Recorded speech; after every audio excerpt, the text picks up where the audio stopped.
अनुभवों एक पूजन में गुरु की महिमा क्या होती है, इसको यहाँ पर एक परम ऋषि स्वस्ति मंगल के माध्यम से यह बताया गया है। कल हम चर्चा कर रहे थे ये दीप्त तप रिद्धि क्या होती है। तो चर्चा में आया था बड़े बड़े लंबे उपवास करने के बाद भी जिनकी शरीर की कांति, जिनका मनोबल कमजोर नहीं होता, वे दीप्त तप्त रिद्धि होती है। सोचो विचार करो, नीतिकार तो कहते हैं खाए के गाल और नहाए के बाल अलग दिखाई देते हैं। यदि स्नान करके कोई व्यक्ति आता है तो उसे शपथ लेने की आवश्यकता नहीं, मैंने स्नान कर लिया, उसके बाल अपने आप गवाही दे देते हैं।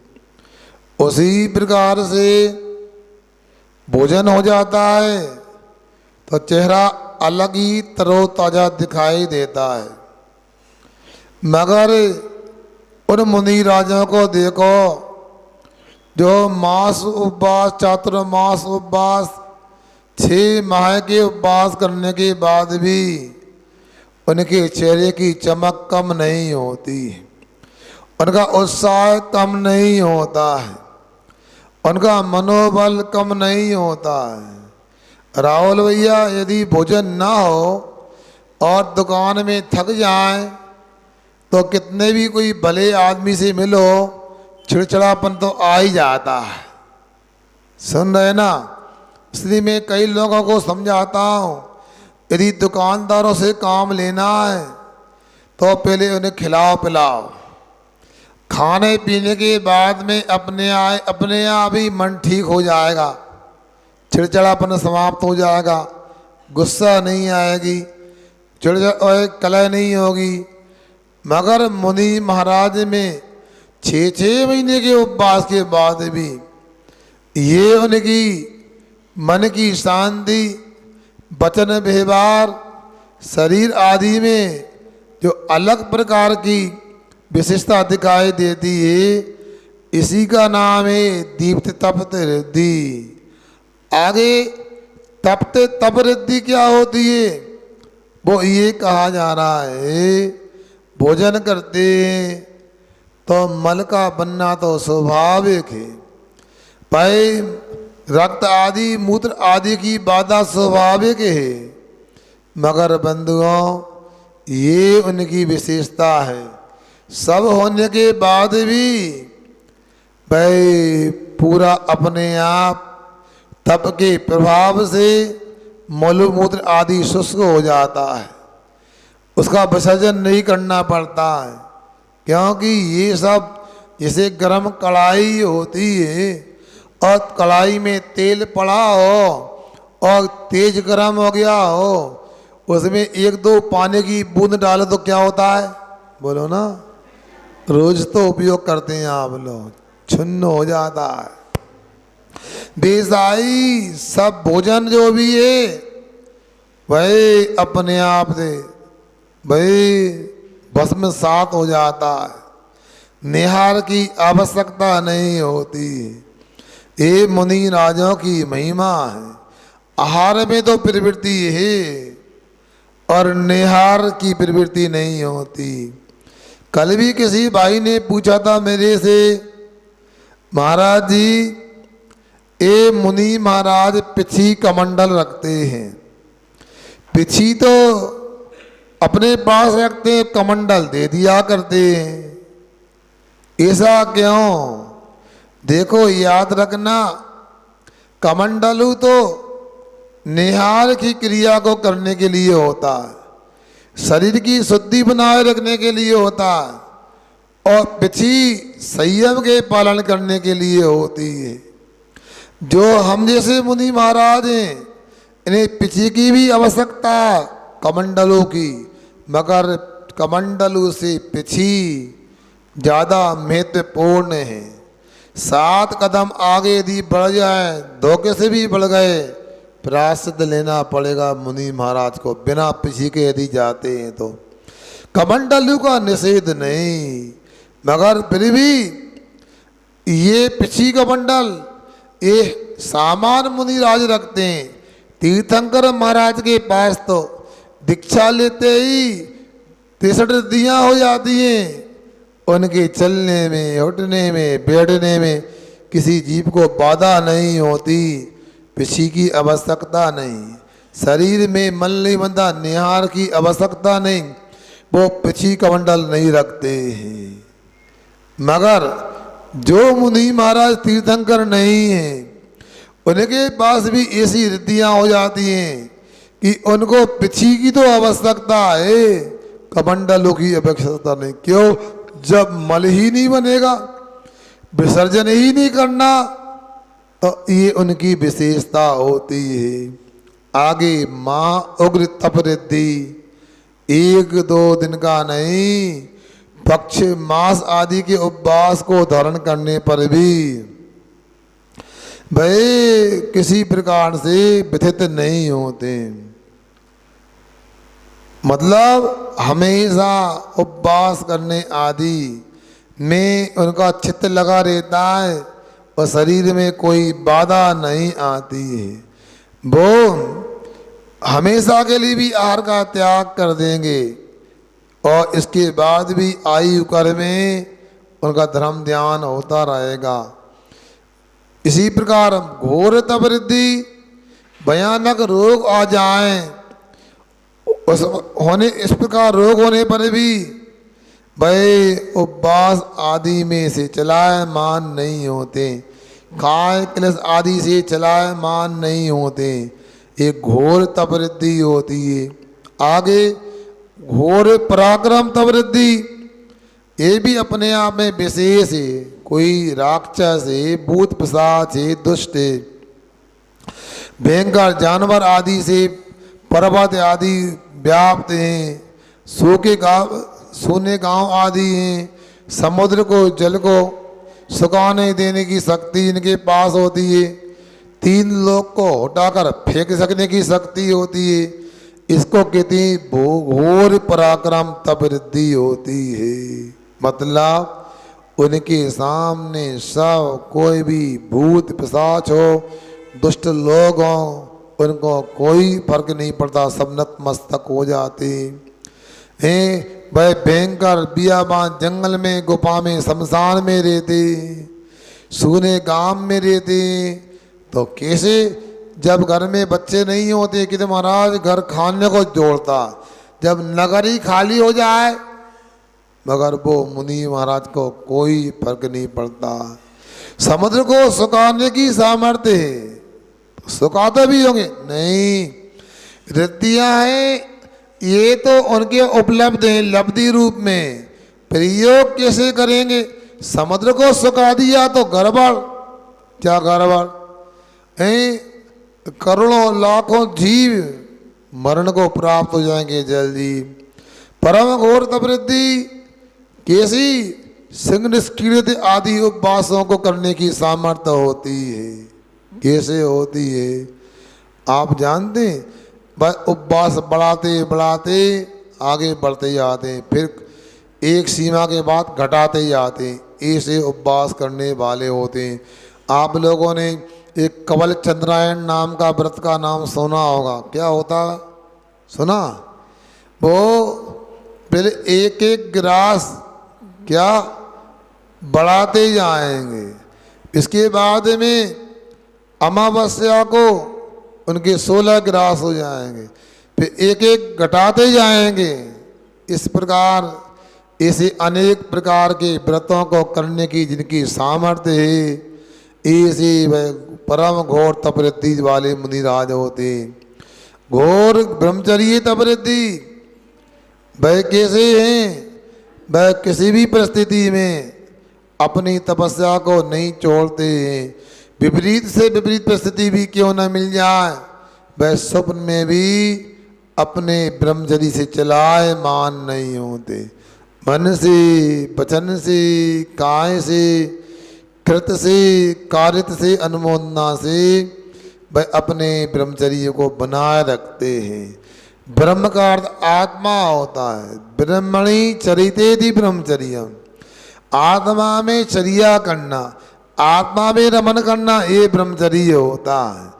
ऐसे निश्चय ब्रह्मचर्य को प्राप्त करने के लिए जो ब्रह्मचर्य महाव्रत का निर्दोष पालन करते हैं, ऐसे मुनिराजों की यहाँ चर्चा की जा रही है। अपने को ऐसे मुनिराज को याद करके बंदे तद्गुण लब्धे, ऐसे हमें भी ऐसे भाई तपस्या करने का, व्रतों को धारण करने का सौभाग्य मिल जाए, ऐसा अपने को भाव बनाना चाहिए। आगे 9वें नंबर का श्लोक का उच्चारण करते हैं।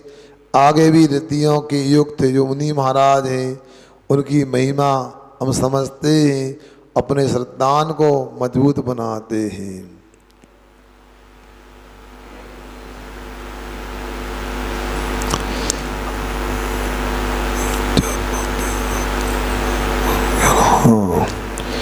आमर्ष आमर्ष सर्वौषधस सर्वौषधस ततासिर ततासिर विषाविष विषाविष दृष्टि विषा विशास विशास सकेल सकेल बिड जल जल मलौषध मलौषधिसा मौलौषधिसा स्वस्ति क्रियासु परमर्शयोना आमर्ष सर्वौषधस्य सातासिर आमर्ष सर्वौषधस्य सातासिर विषा विषा दृष्टि विषा विषास्य विषा विषा दृष्टि विषा विषास्य सकेल बिरजल मलौषधीसा सकेल बिरजल मलौषधीसा स्वस्ति क्रियासु परमर्शयोना स्वस्ति क्रियासु परमर्शयोना आमर्ष सर्वौषधस्य ततासिर विषा विषा दृष्टि विषा विषास्य सकेल बिरजल मलौषधीसा स्वस्ति क्रियासु परमर्शयोना। बोलो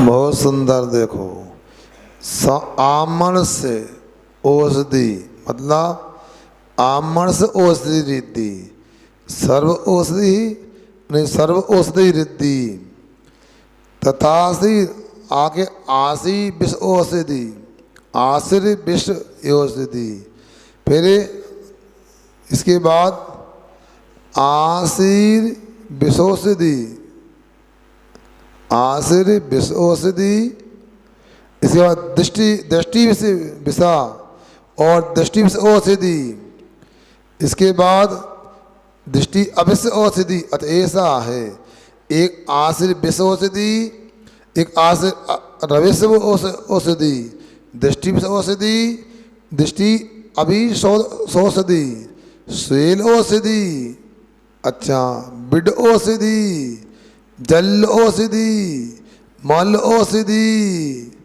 इस प्रकार ये औषधि रिद्धि 8 प्रकार की यहाँ बताई हैं। इन औषधियों को लेकर उन मुनि महाराजों को याद कर रहे हैं जो इनके स्वामी हैं। एक एक औषधि देखो। आमर्ष औषधि रिद्धि क्या है? मतलब जो मुनि महाराज के पास ये रिद्धि जिनके पास में, उन मुनि महाराज के छूने पर ही रोग दूर हो जाएं, या जिनके बोलने पर रोग दूर हो जाए, मतलब आपके सामने खड़े हो गए कुछ बोल दिया तो मुनिराज के मुख से शब्द जो निकलेंगे वो टकराएंगे आपके कान से, शरीर से, आपका रोग ठीक हो जाएगा। और मुनिराज के चरण छू लिए तो रोग ठीक हो जाएगा। ये मुनिराज की तपस्या का प्रभाव है। ऋषि भैया जो काम दवाई काम नहीं करती वो मुनिराज के स्पर्श करने से काम हो जाता है। सोचो तपस्या का प्रभाव तो देखो कैसा करे, बताओ, सोचो। और कुछ लोग ऐसे छू लेते तो बीमारियां हो जाती हैं। कोरोना में क्या था, या 2 गज की दूरी मास्क जरूरी, बोल ना पाओ नहीं तो गड़बड़ हो जाए। मतलब मुख से शब्द निकल गया या कण आदि निकल गया, थूक आदि की, तो बीमारी हो जाए, रोगाणु पहुंच जाए। कोरोना वालों को छू लिया जाए तो बीमारी हो जाए। यहाँ के रहे मुनिराज को छू लिया जाए, बीमारियाँ ठीक हो जाती। सोचो, विचार करो, क्या तपस्या होगी, क्या विशुद्धि होगी। परम पूज्य आचार्य श्री के गुरु परम पूज्य आचार्य ज्ञान सागर जी महाराज कहा करते थे, ये भगवान की प्रतिमाएं विराजमान है वेदी पर, और ये भगवान के चरण हैं, इनके अग्नि के समान है। क्या है? भगवान की प्रतिमा के चरण क्या है? अग्नि के समान है। क्यों? तो वो कहते थे इन्हीं चरणों को छू लेते हैं तो छूने वाले के पाप जल जाया करते हैं, समाप्त हो जाते हैं। इसलिए ये तपस्या के बारे में कहा जा रहा है। सर्व औषधि रिद्धि, जिनके शरीर स्पर्श करने वाली वायु जो होती है, वह वायु भी वह औषधि का काम करती है। मान लो कई उजन दूर मुनिराज विराजमान है और वायु टकरा गई और वही वायु यहाँ पर आ गई और बीमार व्यक्ति को उसने स्पर्श कर लिया तो वह स्वस्थ हो गया। सर्व औषधि रिद्धि है, मतलब औषधि ही काम करती है। आशीर विषा औषधि रिद्धि क्या? जिनके वचन मात्र ही शरीर में क्या कह रहे, मतलब जिनके वचन के माध्यम से शरीर में झेर फैल जाए। आप लोग सुनते हैं ना, एक तो वरदान होता है और दूसरा श्राप होता है। यदि मुनि महाराज को क्रोध आ गया और आपसे कुपित हो गए और क्रोध में आके कि ये मर जा, तो मर जाएगा, सत्यानाश हो जाए, सत्यानाश हो जाएगा। मगर एक बात याद रखना, मुनि महाराज के पास शक्ति है, प्रयोग करने की बात नहीं। ऐसा महाव्रत लेकर के ऐसी गलती कभी नहीं होती है। मगर बंधुओं, अपना कर्तव्य है, ऐसी सामर्थ्य भी यदि किसी के पास है तो तपस्या का प्रभाव है, शरीर में झेर फैल जाएगा, मर भी जाएगा व्यक्ति। यह औषधि आदि का उपचार कराना पड़ेगा। मगर आचार्य कह रहे हैं कि ये सब तपस्या का प्रताप है। अब जैन मुनि महाराज अपने अंदर में आकर ऐसी कौन सी साधना करते हैं, कौन सी विशुद्धि होती है कि ये उपलब्धियां उनके शरीर में हो जा करती हैं। मगर हमेशा मुनि महाराज तो सबका भला करने के भाव रखते हैं, मगर ऐसी भी सामर्थ्य होती है, ऐसा होता नहीं है। जैसे सोदर में इंद्र को जम्बूद्वीप को पलटने की सामर्थ्य, पलटेगा नहीं, ऐसी कसाय नहीं होती है। इसलिए मुनिराज की महिमा के बाबत ये बताया जा रहा है। आश्री विषा औषधि।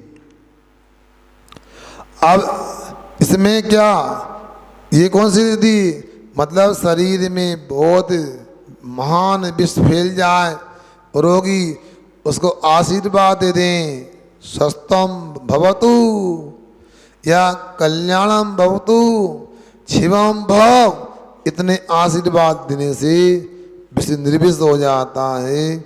ऐसा यहाँ पर अपने को समझना चाहिए। ये जो बताया जा रहा है, एक के माध्यम में विष चढ़ जाता और एक के माध्यम से विष निराकरण को प्राप्त, अमृत प्राप्त हो जाता है, विष निर्विष हो जाता है। अरे यदि मुनिराज की महिमा की चर्चा हो रही है, ये तो बहुत बड़ी बात है, मगर भगवान की प्रतिमा का अभिषेक करने पर जो गंधोदक बनता है, गंधोदक के माध्यम से भी धनंजय सेठ के पुत्र को सर्प ने डस लिया था, हरा शरीर पड़ गया, फिर जैसे ही गंधोदक लगाया विष निर्विष हो गया। ये इस प्रकार की विशेषता होती हैं। सुनो आगे देखो। अब ये तो वचनों के सुनने से ऐसा होगा, अब नजर भी देखो कैसी होती, दृष्टि विशारदी।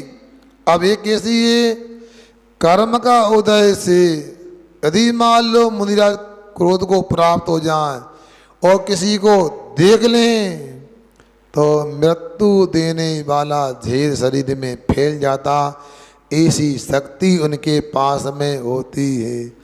अब आप गाँव महाराज हो के गुस्सा कराते हैं, ये तो शक्ति बताई जा रही है। और महाराज गुस्सा करते तो क्या महाराज नहीं कहलाएंगे? दीपक भाई बताओ, महाराज यदि क्रोध करें, गुस्सा करें, उनको क्या महाराज मानोगे नहीं मानोगे? बोलो ना भाई लोगों, क्यों वकील साहब क्यों नहीं मानोगे? जोर से बोलो ना, हिम्मत है तो फिर हम बता तुम्हें हैं। ये सा मत कहो, स्वाध्याय करने डेली आओ, अच्छे से आ तो रहे, अच्छी बात है। रात की पाठशाला में हम ये कह रहे हैं, मुनि महाराज का गुणस्थान छठवा भी होता और छठवे से 12वें गुणस्थान तक मुनि महाराज छद्मस्त होते हैं, और छठवे से 10वें तक कसाय होती है, और छठवे में तीव्र कसाय भी होती है, और तीव्र कसाय यदि होती है तो व्यक्ति भी होती है।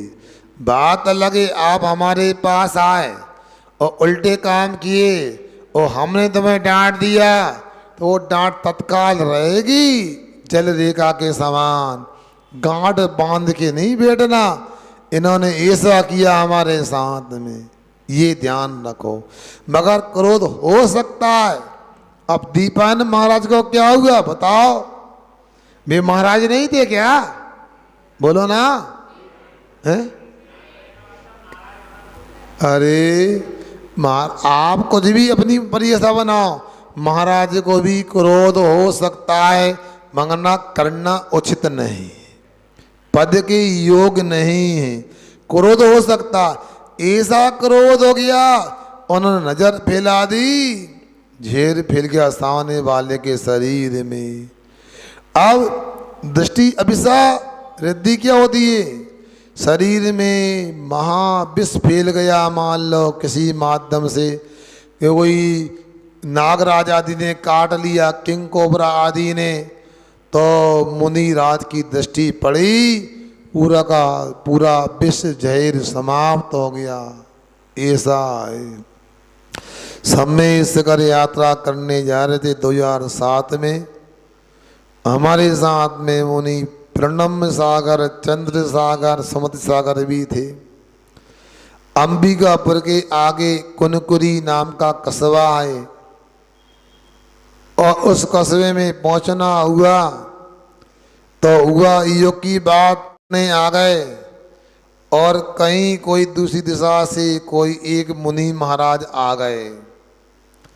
अब उनको लगा कि देखो जब मैं आया था इन लोगों ने किसी प्रकार ध्यान नहीं रखा, लेने भी नहीं आए, और ये महाराज इस संग के आ गए, इनको ढोल धमाके से अगवानी की जा रही। उन्होंने एक व्यक्ति को बुलाया, इधर आओ। तुम्हारा सत्यानाश हो जाए। भोला वाला था, डर गया बेचारा, मेरे पास में आया, महाराज बहुत गड़बड़ हो गया आज तो। क्यों? उन मुनि राज का हमने थोड़ा ध्यान नहीं दिया, उन्होंने कह दिया तुम्हारा सत्यानाश हो जाए। क्या होगा महाराज? महाराज में तो बहुत सारी शक्तियाँ होती हैं, रिद्धियाँ होती हैं। अब बताओ, हमने कहा चिंता ना करो, ऐसा हो गया होगा, क्या तुम समझ नहीं पाए होंगे वे क्या बोल रहे थे। यदि ऐसा बोल दिया है तो चिंता ना करो। महाभारत में, रामायण में तुमने देखा होगा, अग्नि बाण होते थे तो मेघ बाण भी होते थे। उधर रावण ने अग्नि बाण छोड़ा तो राम जी के यहाँ से, बोलो ना, बस अग्नि भाई रास्ते में घुस गई, लगी नहीं। तो हमने कहा उन महाराज ने यदि का सत्यानाश हो जाए तो हम कि तुम्हारा कल्याण हो जाए, सब ठीक हो जाएगा। बताओ, गदगद हो गया वो व्यक्ति, श्रद्धा बन गई, आते रहते हैं। हो सकता है यहाँ पर भी आना हो। तो आप लोगों से हमारा इतना ही कहना है, शक्तियाँ तो अनेक होती हैं, मगर मुनिराज जो होते हैं उन शक्तियों का प्रयोग नहीं करते जिससे किसी का अनर्थ हो जाए, किसी को कोई प्रकार की क्षति हो जाए। शक्तियाँ तो होती हैं, शक्तियाँ होना अलग, उपयोग करना अलग होता है, ऐसा रहता है। आपके घरों में भी कई शक्तियाँ होती हैं, हमेशा प्रयोग करते हो क्या? घर में बंदूक भी होती है, तलवारें भी होती है, विष भी रखा रहता है, रखते कि नहीं रखते बताओ? हैं? शराबे वाले तेजाब रखते हैं, के गल्ले वाले, बोलो ना भैया, अनाज में क्या डालते हैं? दवाई डालते हैं। किसान होते हैं वो खेत में दवाई डालते हैं, मगर उनका प्रयोग गलत जगह नहीं करते हैं। इसी प्रकार यहाँ पर ये मुनि महाराज हैं, इनके पास नाना प्रकार की शक्तियाँ होती हैं, इसलिए हमेशा मुनि महाराज के पूरक बन के रहो। कभी सपने भी नहीं सोचना उनका अनर्थ हो जाए, तब कहीं जाकर कल्याण हो सकता है। बंधुओं, आगे बता रहे हैं, क्या बोलते हैं अपन उसको देखते हैं। सोयल औषधि रिद्धि, सोयल आने जानते, वो मलमूत्र आदि होता है, थूक है, कप है, खकार है, ये इनसे यदि वायु भी स्पर्श हो जाती है तो उस वायु के द्वारा शरीर के रोग दूर हो जाया करते हैं। क्या सुन रहे हैं आप लोग? परम पूज्य आचार्य ज्ञान सागर जी महाराज को हमने नहीं देखा है, गुरु महाराज से उनके बारे में सुना करते हैं, कुछ संस्मरण आदि भी उनके बताए गए, सुने हमने। आप लोग सुन रहे कि सो गए? बताओ, हम बहुत महत्वपूर्ण संस्मरण सुनाने जा रहे हैं, तुम सो जाओ, इसलिए ध्यान रखना। तो क्या संस्मरण है? संभवतः ब्यावर राजस्थान की घटना है। ब्यावर में चातुर्मास हो रहा था और वहाँ ब्यावर में कोई चर्मकार भाई था, मोची था, उसको चर्म रोग था। क्या था? उसको पता लग गया ये जो जैन मुनि महाराज हैं, साधु जी हैं, बड़ी तपस्या करते हैं, बड़े ज्ञानी ध्यानी होते हैं और इनका गंधोदक लगाते हैं सब लोग, और गंधोदक लगाने से बिगड़े काम भी बन जाते हैं, रोग ठीक हो जाते थे, पता लग गया। तो जैसे ही आचार्य श्री ज्ञान सागर जी महाराज मंदिर के बाहर पैर धोते थे कमंडलू से, और जल्दी वो मोची भाई आता था और गंधोदक को ऐसे करके अपने जहाँ चर्म रोग था लगा लेता था, और कुछ ही दिन उसने लगाया पूरा का पूरा उनका चर्म रोग समाप्त हो गया। बंधुओं बताओ, ऐसा नहीं आज नहीं होता है। श्रद्धा अच्छी हो आज भी कई काम बन जाते हैं। आप लोगों को याद रखना चाहिए। मतलब मुनि महाराज का ये कप आदि ये भी अपने आप में ये चमत्कारी होता है।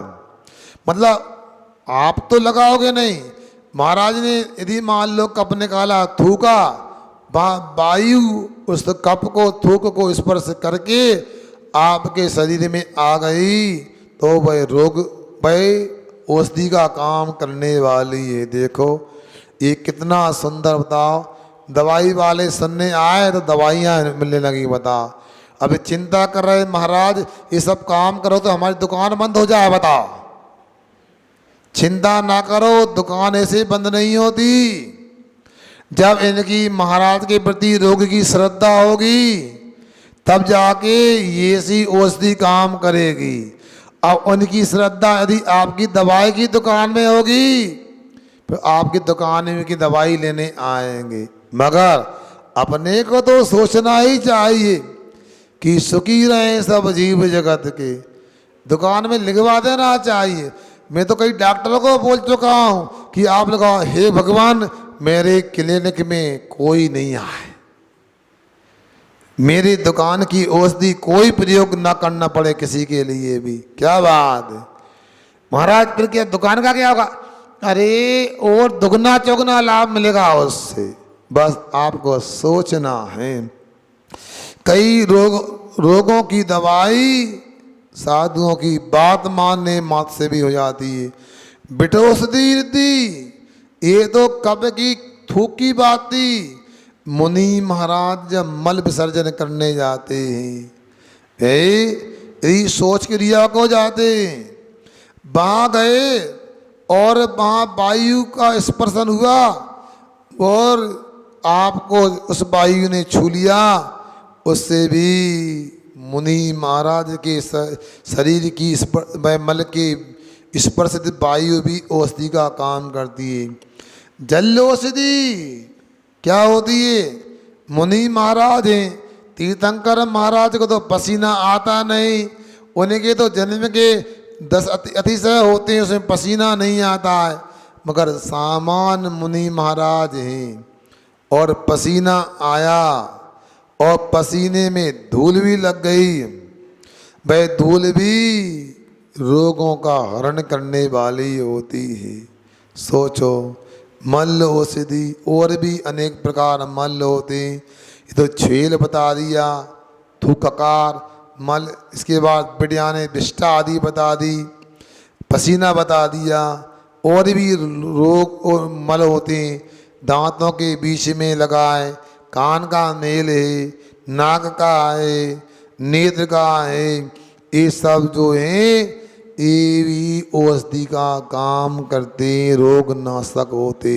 कहने का मतलब है मुनि महाराज की तपस्या अपने आप में औषधि की मूर्ति बना देता है। ऐसे मुनि महाराज को हमेशा याद करना चाहिए, ऐसी भक्ति करना चाहिए। तो ऐसा करें, जिन जिन के पास ऐसी रिद्धियाँ हैं उनको आहार कराओ, उनकी भैया व्रत करो। और बाकी मुनि महाराज तो पूछ लो क्यों, कोई रिद्धि वगैरह है क्या? नहीं, रिद्धि नहीं है। अब आपको आहार नहीं कराना, हमको आपकी भैया व्रत हम इटारसी में चतुर्मास उनको ही कराएं। अगली बार से बताओ हैं कौन को कराएं? उन मुनि राज को पहले पूछ लें। अरविंद गोयल जी जाएंगे, क्यों महाराज कोई रिद्धि वगैरह है? नहीं है, फिर चतुर्मास हमारे यहाँ नहीं, अगले गांव को देखो। समझदारों, ऐसा नहीं होता है। मैं बार बार बोल रहा हूं, जिन मुनि राजा को रिद्धि है उनको तो है ही नमस्कार, मगर अच्छे मन से, सच्चे मन से, सच्चे सामान्य मुनि महाराज को भी नमस्कार कर लोगे, आपके हजारों बिगड़े काम बन जाएंगे। बताओ, अपनी भक्ति में शक्ति बढ़ाओ। महाराज की रिद्धियां तो काम करती हैं। अपने भी पुण्य कर्म की उदय उदीर्णा होना चाहिए। इसलिए देव शास्त्र गुरु तीनों ही अपने आप में जीवन में वरदान है। आगे और सुनो, ये विशेष रिद्धियाँ आपके सामने आ रही हैं जो रस रिद्धि के रूप में है, छेद रिद्धि के रूप में। क्या पढ़ो? क्षीराम श्रवंतोत्र घृताम श्रवंता मधु स्रवंतोप्य मृताम स्रवंता अक्षीण संबास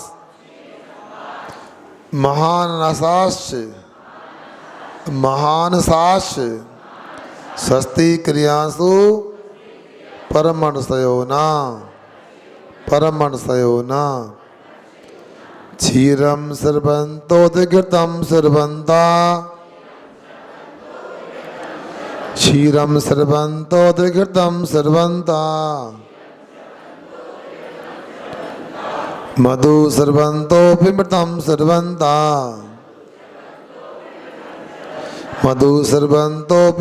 सर्वन्ता अक्षीण संवास महान सास्य स्वस्ति क्रियांसु परमणसयोना। बाँचो एक बार।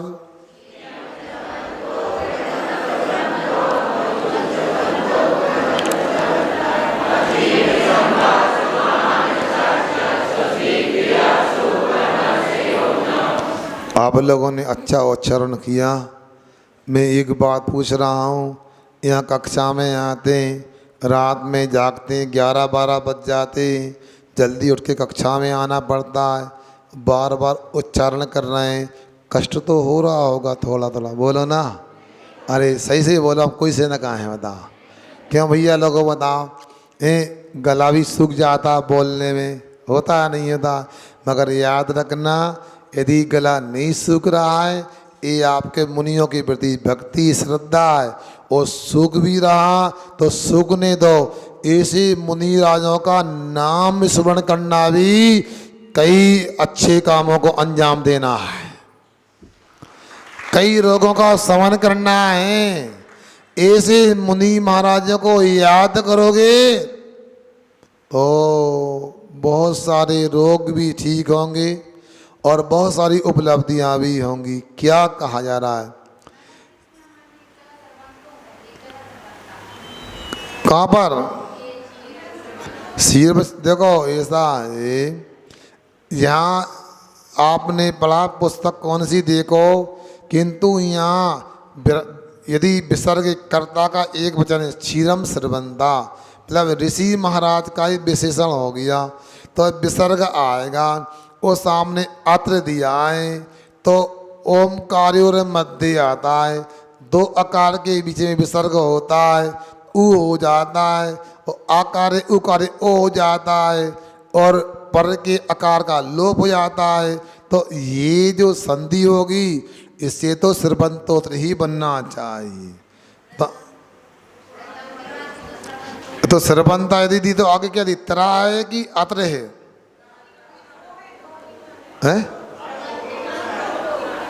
अब देखना पड़ेगा। अभी तो ये पाठ जो पढ़ पाया देखो आप।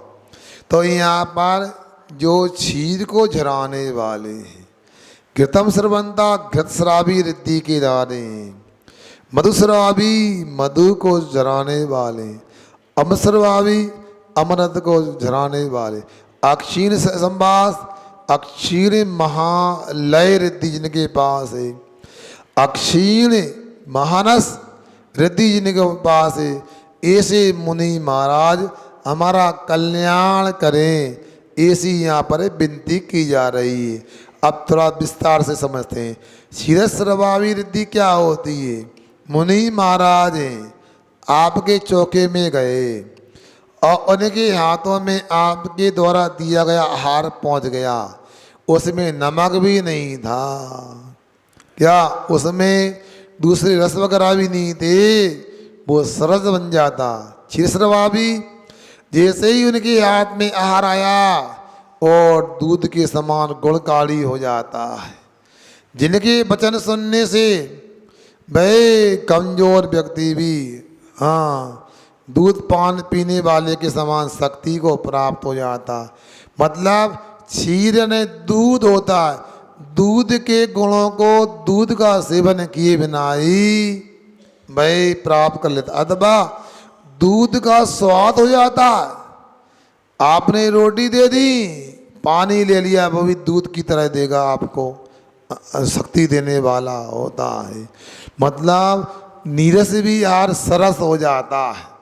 यह घृतस्रवा भी क्या होता है, ने नीरस आहार दिया है, घी लेते नहीं है, फिर घी के समान बलवर्धक हो जाए, घी का स्वाद आने लगे, वचन भी उनके तृप्ति कारक हों, स्निग्ध हो जाए।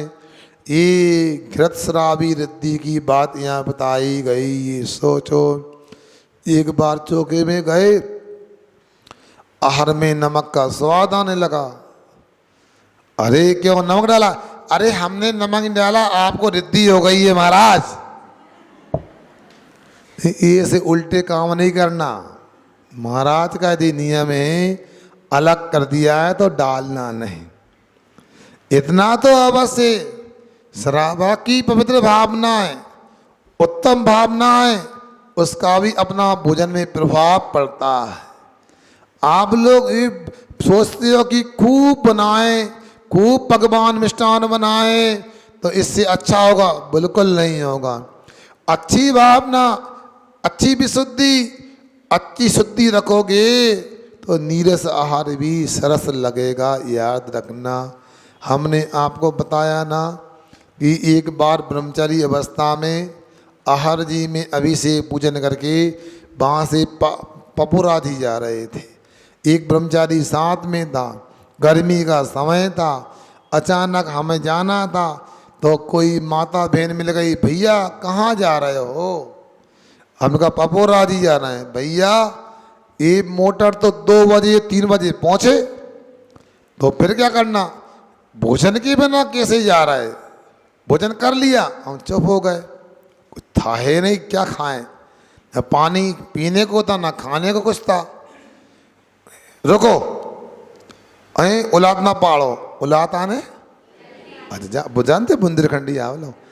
तो इसके बाद उन माता बहन ने क्या किया, अपने पत्थर की चक्की से उसने गेहूँ पीसे और मूंग की दाल दी, वो उबाली कुआ के पानी में। तो उसने 1 घंटा बाद बुलाया और बंधुओं उसके चौके में मात्र 3 आइटम थे। कितने थे ऋषि, सुन रहे? कितने आइटम थे? कौन कौन से? शुद्ध रोटी, शुद्ध दाल, मतलब ना उसमें नमक, ना उसमें मिर्च मसाला, ना घी, बस उसमें बस उबली हुई दाल दी और सिकी रोटी दी, कुछ नमक नहीं उसमें, कोई घी वगैरह नहीं, बिल्कुल शुद्ध रोटी गरम गरम और उबली दाल मूंग की, और तीसरा आइटम गरम पानी था।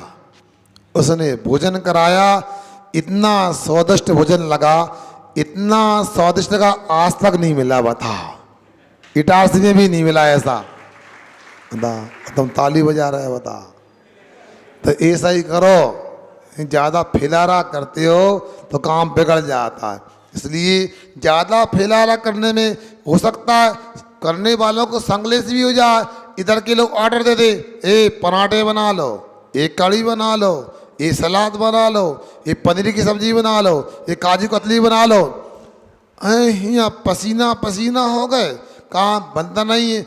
ये दुकानदार लोग तो बस कह देते, कुछ करते, बनता नहीं है। बता, बस बाद में धुतिया पहन के आ जाए, दुनिया की बात करें।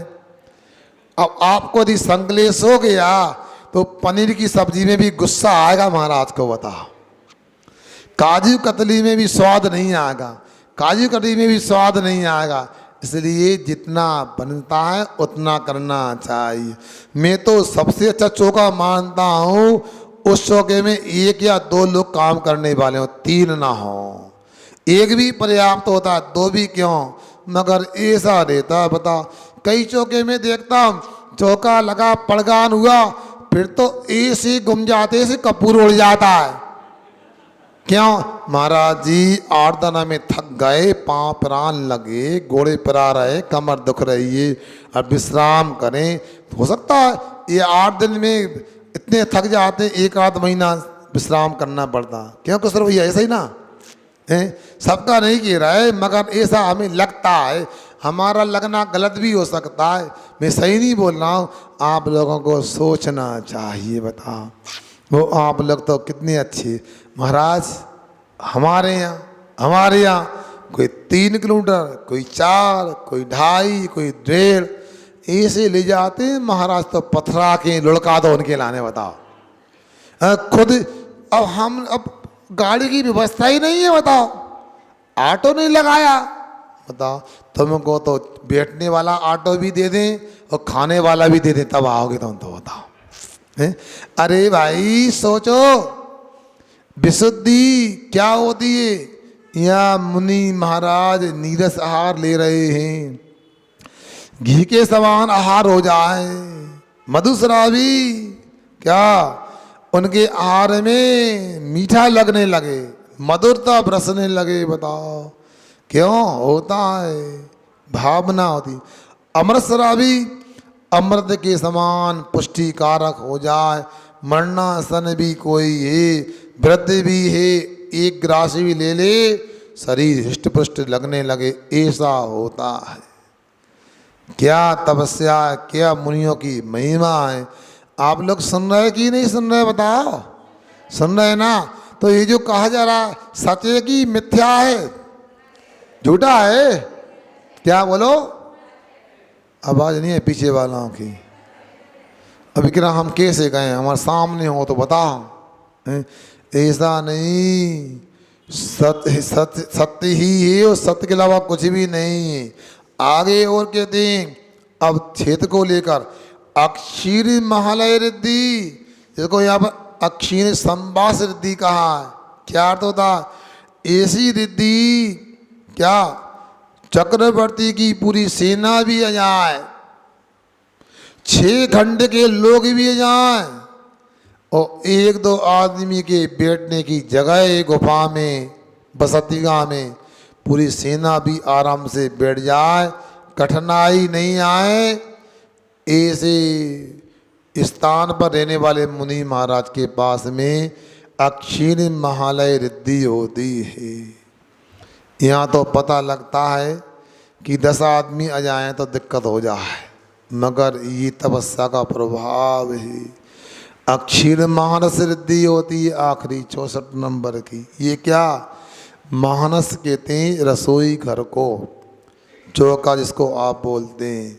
और मुनि महाराज हैं और उनके पास में ऐसी रिद्धि, कैसी रिद्धि, जिसे रसोई घर में पड़गान हो जाए, रसोई घर में पहुंच जाए, छोटे से बर्तन में थोड़ा भोजन बनाया और मुनि राज का हार हो जाए, पूरे परिवार के लोग झीम लें। झीमना बोलते हैं ना, हाँ। मोहल्ले के लोगों को बुला लो, नगर के लोगों का भोज कर दो, पूरे 6 खंड के लोग भी जाएं। जब तक सूर्य अस्त नहीं होगा छोटे से बर्तन का भोजन कभी कम नहीं होगा, खत्म नहीं होगा। बता, ये तपस्या का प्रभाव है। सोचो, इसमें मैं तो ये समझता मुनिराज की तपस्या तो है ही, शराबा की भावना भी काम करती है। इसलिए हम लोगों को इसी मुनिराज को लेकर समझना चाहिए। शाम को आचार्य भक्ति के बाद में एक धन्य कुमार चारित्र है, उसको 20-25 मिनट सुनाने का प्रयास किया जाता है धारावाहिक के रूप में। जो लोग ईमानदारी से व्यस्त हैं, नहीं आ पाते हैं, मोबाइल में सुन सकते हैं और उसमें चिंतन करें क्या है। बता, एक बालक को लेकर के वहाँ कथानक किया गया जिसका वर्तमान में धन्य कुमार नाम है। पहले उसने मंदिर के पूर्व पर्याय में मायावी बन करके निर्माल का सेवन किया, मंदिर के छत्र आदि बेचकर सुरा पान मांस भक्षण आदि किया।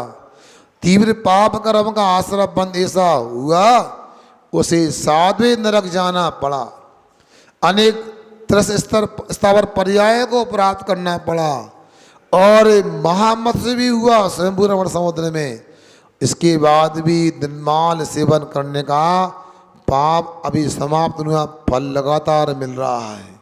हम लोग हैं दान बोल देते हैं, बोलियां ले लेते हैं और पता लगता है उसमें फिर बाद में जमा करने में आनाकानी करते हैं, बहाव भी अनेक प्रकार कर लेते हैं।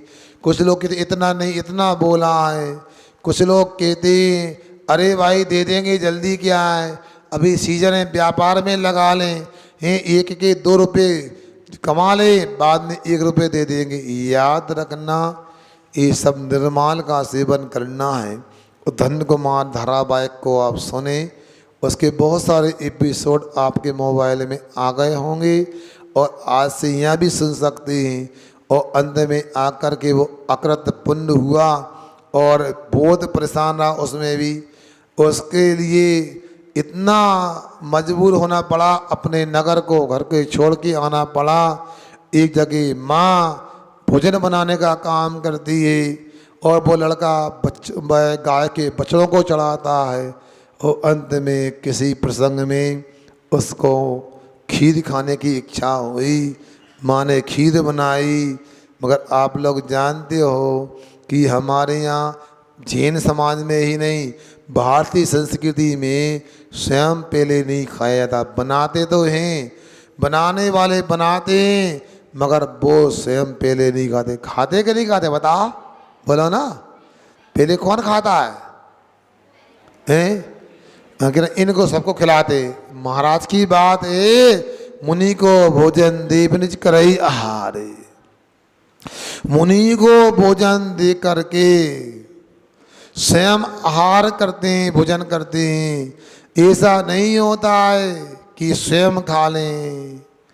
क्यों क्या होता है ये आपको धन्य कुमार चरित्र से पता लगेगा।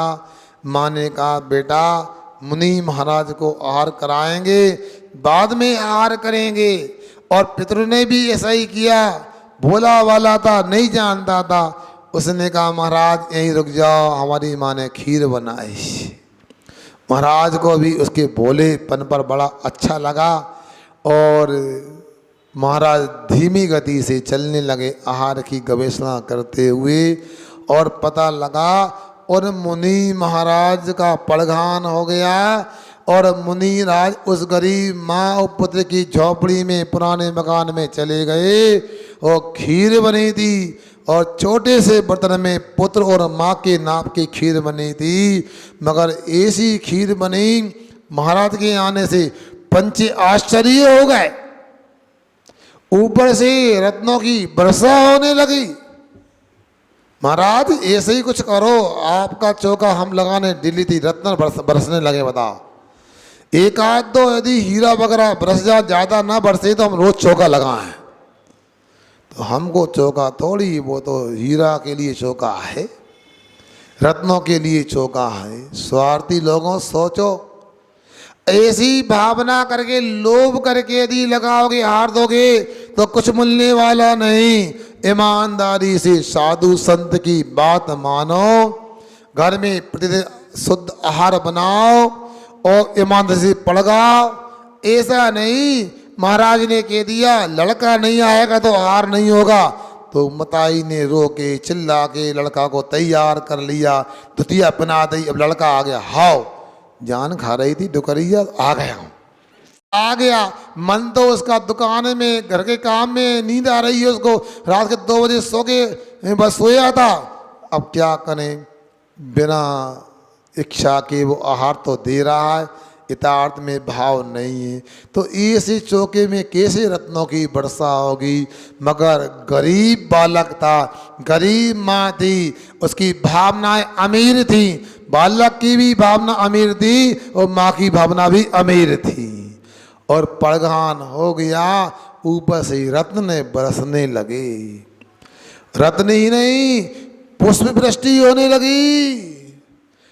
इतना ही नहीं, अचानक शीतल सुगंधित मंद वायु चलने लगी। और इतना ही नहीं, ढोल धमाके भी बजने लगे। कौन से? बोलो। 12.5 करोड़ वाद्य यंत्र बजने लगे। और देव लोग आ गए किसके लिए? दान की अनुमोदना करने के लिए। जय जय ध्वनि होने लगी। धन्य दान, धन दाता, धन दान पात्र, इस प्रकार अनुमोदना करने लगे। इसे पंच आश्चर्य हो गए और महाराज तो चले गए। फिर क्या हुआ सुन रहे ना? महाराज चले गए मगर अपनी छाप छोड़ गए। क्या छाप छोड़ गए पीयूष भैया? वो मुनि महाराज गए, छोटा सा बर्तन था, बटलोई थी, तबेलिया थी, वो जितने लोगों खिलाओ खाली होने को तैयार नहीं। अब बर्तन कैसे साफ करें, कैसे मारें? वो भरी हुई है। कब तक? जब तक सूर्य प्रकाश रहा, जब तक सूर्य उदय रहा, वो बर्तन की खीर खाली होने का नाम नहीं ले रही, खत्म होने का नाम नहीं ले रही। ऐसे मुनि महाराज होते हैं, अक्षर मानस रिद्धि वाले मुनि महाराज होते हैं। और एक बात और बता दूं, चाहे चतुर्थ काल हो चाहे कोई काल हो, उनके ऊपर कोई माथे पे लिखा नहीं होता कि 4 रिद्धिधारी मुनि महाराज हैं, ये क्षीर श्रावी मुनि महाराज हैं, ये अक्षर मानस रिद्धि वाले मुनि महाराज हैं। मुनिराज तो मुनिराज होते हैं, पर उनके घर पर आने के बाद जो चमत्कार हो जाए समझ लो वो रिद्धि उनके पास में है। इसलिए आप लोगों को ऐसा मन कमजोर नहीं करना चाहिए। मैं बार बार कहूँ टारसी वालों, कोई अलग काम करो। दुनिया में अनेक प्रकार की छापें हैं। एक गांव में हमारे महाराज मुनिश्री विनीत सागर जी, मुनिश्री चंद्र सागर का चतुर्मास हुआ। संभवतः वो गाँव राजस्थान का था। कितने घर थे वहाँ पर? वहाँ 35 या 30 घर की समाज थी, या 35 ही घर होंगे। तो जब तक चतुर्मास रहा, उनके यहाँ ये था माहौल कि पूरे 35 घर में ही पड़गान होता था, 34 में नहीं। तो नहीं पड़गा, ताली बजाने में पैसा लग रहा है क्या? हमें मालूम है आप बहुत व्यस्त व्यक्ति हैं, ऊंचे लोग हैं, मगर ऐसे लोगों की तारीफ तो कर सकते हो, अनुमोदना तो कर सकते हो। 35 ही चौके घर में चौके लगे, पड़गान होगा। और सुनो, घर में भी ताला लगा है, लाइन एरिया में ताला लगा है, गांधीनगर में ताला लगा है, न्यास कॉलोनी में किसी जैन घर में ताला लगा है। मतलब महाराज का मंदिर में प्रवचन हो रहा है, क्लास लग रही है। यदि मंदिर में आए, यहाँ क्लास लग रही है, प्रवचन हो रहे हैं, तो पता लगना घर में ताला लगा होगा। बच्चे बच्ची, बूढ़े जवान, महिला पुरुष, पूरे लोग क्लास प्रवचन में आते थे। इतना ही नहीं, मैंने तो ये सुना, भोपाल चतुर्मास में रहता, एक परिवार गया था। उन्होंने कहा भैया कहाँ से? भोपाल से आए। कितना है? 350 पड़ेगा। अच्छा, तो भैया हमारा निवेदन है, भूखे नहीं रहना, भोजन तो कर लिया, आपको धन्यवाद, आपने हमारा आदर स्वीकार किया। आपसे निवेदन है 2 समय का भोजन भी रखना है, लेके जाओ। 2 समय का डब्बा बना के रखा, उन्होंने पूड़ियाँ बना के रखी। बता, ऐसे लोग भी आपकी समाज में हैं, अपन उनसे सीख सकते हैं। ऐसे रिद्धिधारी मुनिराजों के बारे में आपने सुना है। इसके बाद पूजन का क्रम आता है आप लोगों के लिए। अब क्या ये करना चाहिए, जब तक अपने नगर में जब जब महाराज आए, सुनो 2 मिनट सुनो, जब जब महाराज आए क्या करना चाहिए? बगल वाले से तो चौका लगा लो, हमारे अनुकूलता नहीं है। जब जब आए, अरे 2 महाराज हैं, 2 चौके पर्याप्त हैं, ऐसा नहीं। आपको यदि मुनि की तपस्या का लाभ लेना है, मुनि की विशुद्धि का लाभ लेना है, हर घर में हर व्यक्ति को पड़घान करना चाहिए। और दुकान कब खुलना चाहिए? जब महाराज के आहार हो जाएं, बसतिका में पहुंच जाएं। महाराज ऐसा तो दिवाला निकल जाए, हमारे आधे ग्राहक टूट जाएं। विश्वास तो करो, जो रिद्धियां आपने सुनी हैं उन रिद्धियों को लेकर यदि विश्वास होगा तो जरूर आपके घर में भी दिन दूनी रात चौगनी तरक्की होगी। आपके घर में लक्ष्मी संपत्ति छप्पड़ फाड़ के नहीं आएगी, क्योंकि छप्पड़ नहीं है, अब छत बन गई तुम लोगों की, तो छत में छेदा करके आएगी, ताली बजाने से नहीं आएगी। आप ऐसा करो, रोज पड़घान करो, एक दिन भी नहीं चूकना चाहिए। अरे कुएं से लाके गर्म पानी से तो पड़घान कर सकते हो। महाराज फिर क्या होगा? आ गए महाराज तो चिंता ना करो, तुम्हारा गर्म पानी भी अमृत में बदल जाएगा और मुनि अमृत का काम करेगा। इसलिए आप लोगों ने पूजन की विधि को समझा, मैंने बताने का प्रयास किया। रोज पूजन करा करो आप लोग, और इसके बाद में आप लोगों को भी इन रिद्धियों के माध्यम से लाभ मिलेगा। हमने मन बनाया है, परम पूज्य अमृतचंद्र आचार्य महाराज के द्वारा लिखा हुआ एक बेजोड़ ग्रंथ है, अद्भुत ग्रंथ है, उसका नाम है पुरुषार्थ सिद्धि उपाय। संभवतः कल से उसी पुरुषार्थ सिद्धि उपाय की वासना करेंगे और आप सब लोगों को उसमें उपलब्ध दे देना है। एक भी दिन छोड़ोगे तो तुम्हारा सौभाग्य नहीं माना जाएगा। भैया आज कई लोग नए लोग आए, कैसा लगा आप लोगों के लिए? भैया बताओ तो, आवाज़ नहीं आ रही, बोलो हैं? यदि कल आओगे तो मानेंगे अच्छा लगा, नहीं आओगे तो भैया ठीक ठाक है, उसमें क्या है। इसलिए आप लोगों को ध्यान रखना चाहिए। मेरी भावना तो यह है, ये भाई लोगों की ऐसी बुद्धि हो जाए, जितने घरें उतने लोग तो आया करें। चातुर्मास के 1.5 महीना लगभग हो गए हैं, मगर अभी भी कुछ लोगों को ऐसा लग रहा है कल चलेंगे। कब चलेंगे? चलेंगे तो हमको भी चलना है। कब चलेंगे? कल चलेंगे। मगर याद रखना, जिसके बीच में रात उसकी क्या बात। और दूसरा मैंने ये भी सुना है, अकल वाले, बोलो बोलो ना, अकल वाले कल की बात नहीं किया करते हैं। जो करना है आज ही करना चाहिए, क्योंकि किसने कहा है जिन घड़ियों में हंस सकते हैं उन घड़ियों में रोए क्यों। कल के दिन को देखा किसने, आज के दिन को खोए क्यों, आज के दिन को खोए क्यों। ये पंक्तियां मैंने ताली बजाने को नहीं, चिंतन और अमल में लाने को बोलिए। विश्वास से कल से ग्रंथ की वासना में आप लोग उत्साह के साथ आएंगे। जो आज नहीं आए उनको भी लेके आएंगे। अहिंसा परमो धर्म की, जिनवाणी के ज्ञान से सूझे लोग